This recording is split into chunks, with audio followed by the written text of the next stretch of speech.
তো hi guys, আমি তোমরা একটা জিনিস দেখাইতে চাই। জিনিসটা হইতেছে অ্যাকচুয়ালি এটা, এই যে এটা দেখো,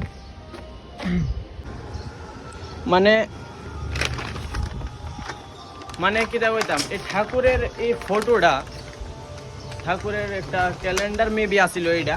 তো এইটার থেকে ধরো মানে এইটারে কাইটটা চালাইছে না কি জানি, যাও হোক, এটা তো একটা ঠাকুরের ফটো, ঠিক আছে না? এটারে রাস্তার মিডলে এটারে রেখা দিছে। এবার কে ফালাইছে, কোন ফ্যামিলি ফালাইছে, আই ডোন্ট নো। বাট আমি জাস্ট এটা কইতাছি যে হিউম্যানিটি কি এক্সিস্ট করে আসলেও?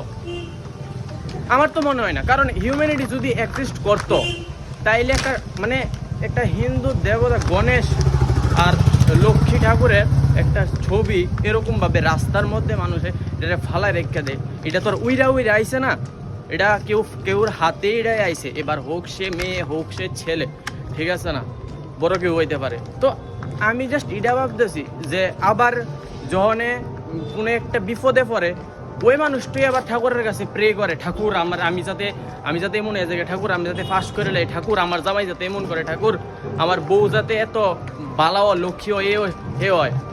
মানে আবার লক্ষ্মীর ওই রাস্তার ঘাটের মধ্যে এমনভাবে ফালাই রেখে দিছে, মানে এটার মধ্যে একটা ঠাকুরের ছবি ফালাই রেখে দেন। কখন যদি এটার উপরে দিয়া জানি কত গাড়ি কত কিছু গেছে, ফাড়া টারা দিয়া চালাইয়া গেছে গাড়ি। তো এটি তো ঠিক না ইয়ার, এটি এমন কইরো না যে ওই করছো টাউনে, ঠিক আছে? এরকম কইরো না।